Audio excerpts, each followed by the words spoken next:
Hi guys, Simon Trezellian here, the voice of reason, and today we're going to talk about these tariffs that everyone is on about and freaking out about.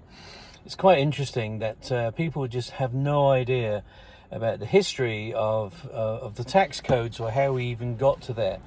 Of course, once upon a time there was no tax and there was no federal income tax right up until 1913. So it makes you wonder how the country even managed to exist before that time. Well, the fact of the matter is that tariffs were always a way of life. And this is what the whole customs and excise was. And it started even around the Viking era. So when you were a foreign nation and you wanted to import your goods into another nation, there was a tax that was placed upon there. It was an import tax, which was basically a tariff, and it was a percentage of the value of what came in, and that is what actually fueled the nation, because it meant that the people of the nation started to spend their money with an outside foreign source. And of course, there was a penalty for that, which was the excise, right? So before, it was encouraging to try and encourage the economy of a nation to spend the money within that nation with goods or services that are provided by that nation. And when you start to outsource that to a foreign nation, obviously there's a detriment to your own economy. And that's what the tariffs were, is to make up that percentage that they were losing. Now, the advantage was, of course, is that you could get services and goods that you couldn't get within the nation, and then that's what the Vikings found. There was lots of things that they couldn't get, but there was lots of things that they had.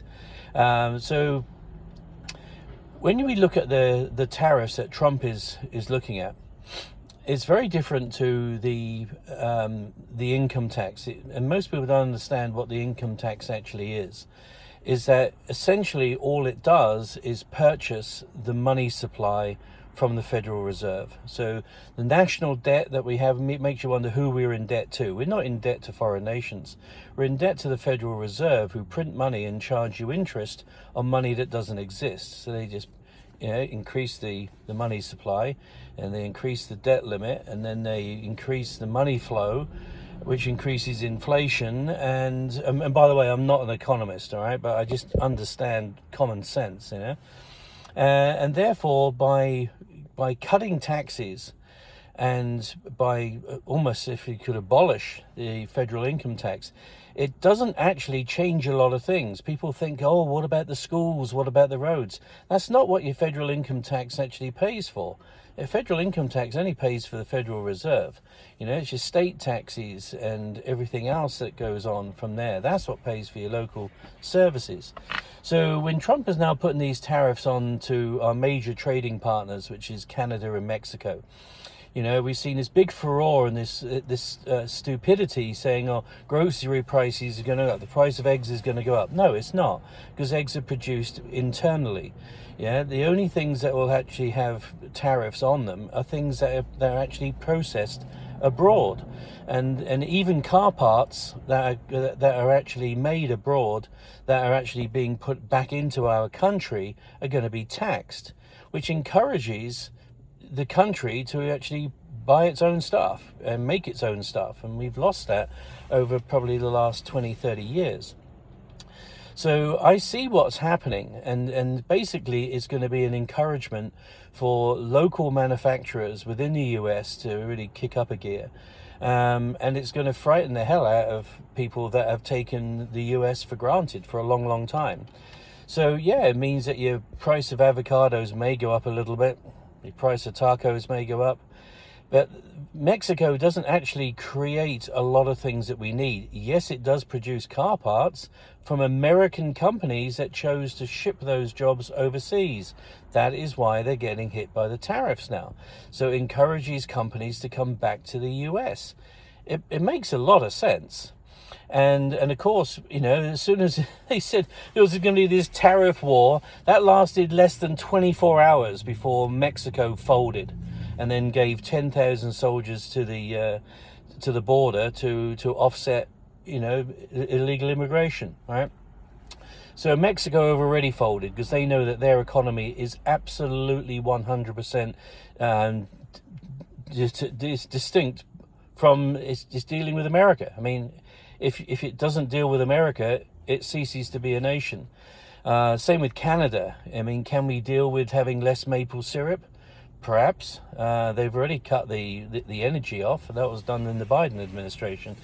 And Canada has massive reserves of oil and gas, but it just can't get to it. So I don't know what they think they're going to do by having a war. And of course, Trudeau says, oh, we're going to go to war with you. He's got another like 20 days in office before he's kicked out. So he's just going, as he's slamming the door on the way out, he's trying to get his big boy pants on and say things which won't have any bearing whatsoever. And Canada has already caved in the last 24 hours. They're asking for a stay of a month so they can get their act together. China is still going to be a big issue, and that's why China has got a lesser tariff, because we are dependent on a lot of things from China, certainly in the tech field at the present time.